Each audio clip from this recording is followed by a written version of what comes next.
Jumpa lagi 5 menit bersama Rock Riverside Community Center dalam acara Mentari Anugerah Pagi, menang atas rintangan oleh anugerah Tuhan di Pulau Bali. Saudara, kita ambil topik untuk pagi hari ini, solusi menghadapi kesulitan kehidupan, kegetiran kehidupan. Perjalanan hidup tidak semuanya jalan rata, bukan? Atau lurus. Ada jalan tanjakan, jalan belokan tajam, ada jalan turun yang curam. Demikian kehidupan ini, ada sukacita, dukacita, ada tertawa, menangis, ada pertemuan, ada perpisahan, keberhasilan dan kegagalan, ada berkat dan perjuangan yang begitu hebat, ada panen dan paceklik, ada kehidupan dan kematian, kebahagiaan dan penderitaan, dan ada sehat dan sakit, harmonis dan konflik. Demikianlah seni perjalanan kehidupan, bukan? Nah, semuanya itu bekerja sama untuk menulis anugerah Tuhan dalam hidup Anda dan meneguhkan bahwa hidup Anda berarti menjadi kesaksian iman bahwa Tuhan itu baik. Dia tetap baik dalam musim kehidupan. Namun, yang sering terjadi saat hidup dalam tekanan keterpurukan, menderita sakit, penderitaan yang panjang, banyak orang terluka hatinya.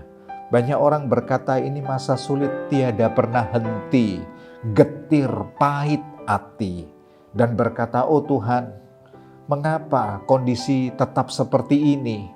Mengapa aku berada di lingkungan, di keluarga, di tempat di mana penuh dengan intimidasi yang begitu keras, konflik, melecehkan harga diri, dan berkata cukup sampai di sini ya Tuhan, ambil nyawaku." Lalu luka batin atau luka hati, kepahitan yang semakin dalam ini dan tidak melihat jalan keluar, semakin merambatlah akar-akar pahit kehidupan. Lalu dapat menggerogoti kesehatan Anda, keuangan Anda, semangat hidup, juga memicu konflik keluarga. Apakah kita mau mengakhiri hidup ini dalam keadaan remuk, terpuruk karier, terpuruk keuangan, terpuruk keluarga, terpuruk kesehatan, dan pahit hati tanpa pemulihan Tuhan? Sesungguhnya Tuhan tidak akan mengakhiri negatif untuk kehidupan anak-anaknya dengan keremukan, tapi dengan pemulihan dan pemenang kehidupan. Nah, terjadi di Alkitab satu contoh yang berarti, kisah Ayub tentunya ya.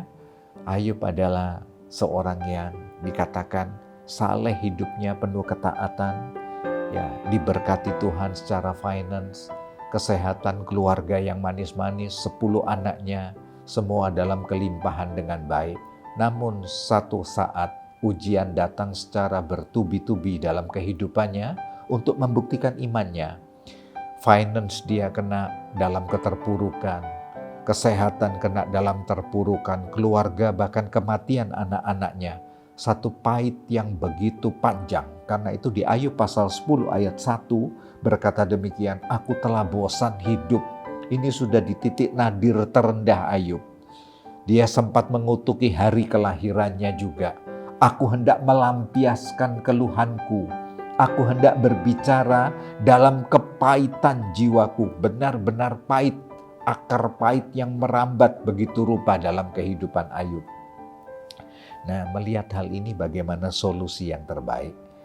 Solusi kepahitan hidup dijawab di Mazmur pasal 73 ayat 21 sampai 26. Tetap dekat di hati Bapa, itu solusi yang terbaik. Ketika hatiku merasa pahit dan buah pinggangku menusuk-nusuk rasanya, aku dungu dan tidak mengerti seperti hewan aku di dekatmu ya Tuhan. Itu ayat 21-22 dari Mazmur pasal 73. Ayat 23 dan 24-nya datang satu totalitas penyerahan. "Tetapi aku tetap di dekatmu ya Bapa, di dekatmu ya Tuhan. Engkau pegang tangan kananku. Dengan nasihat firman-Mu, Engkau menuntun aku.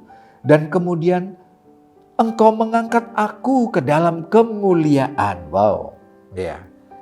Ayat 26, totalitas imannya dan bukti penyerahan totalnya, sekalipun dagingku dan hatiku habis lenyap. Tapi Allah, Bapakku, Tuhanku tetap menjadi gunung batu dan bagianku selama-lamanya. Itulah solusi kehidupan yang terbaik. Tetap dekat di hati Bapa, saudara-saudara. Karena Bapa pemelihara kehidupan. Karena Bapa pelindung identitas Anda. Ya, bahwa kejadianmu itu dahsyat dan ajaib.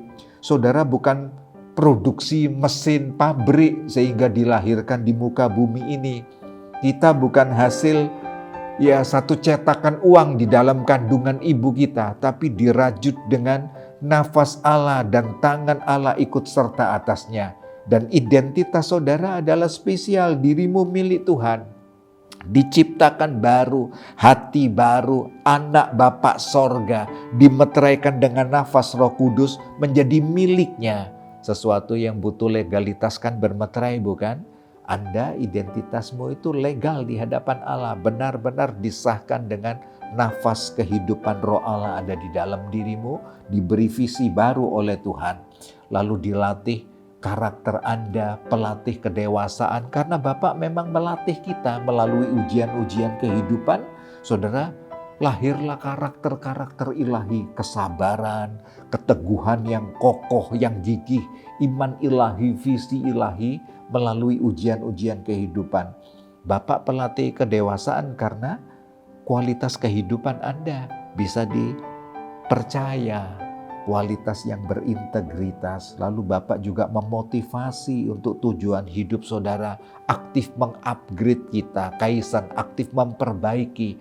Hari demi hari saudara bisa merasakan, wow, ini hari Senin yang indah bersama anugerah Tuhan, Selasa yang penuh dengan ucapan syukur, Rabu yang penuh antusias dengan penuh kegirangan, antusias akan Allah senantiasa membuka solusi yang terbaik dalam hidupku.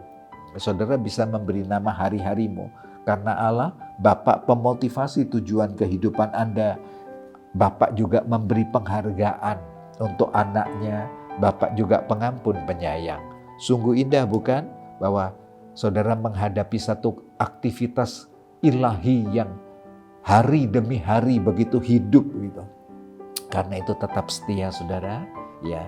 Doa berkat mengakhiri untuk 5 menit jumpa kita ini. Bapa memberkatimu dan melindungimu. Bapa menyinarimu dengan wajah kemuliaannya dan memberimu kasih karunia dan damai sejahtera. Dalam Kristus, amin. Selamat hidup dekat dengan Bapa Sorga. Jadilah sahabat iman. Selamat bertemu kembali dalam acara 5 menit bersama RRCC Mentari Anugerah Bali, menang atas rintangan oleh anugerah Tuhan di Bali, dan selamat beraktivitas. Shalom.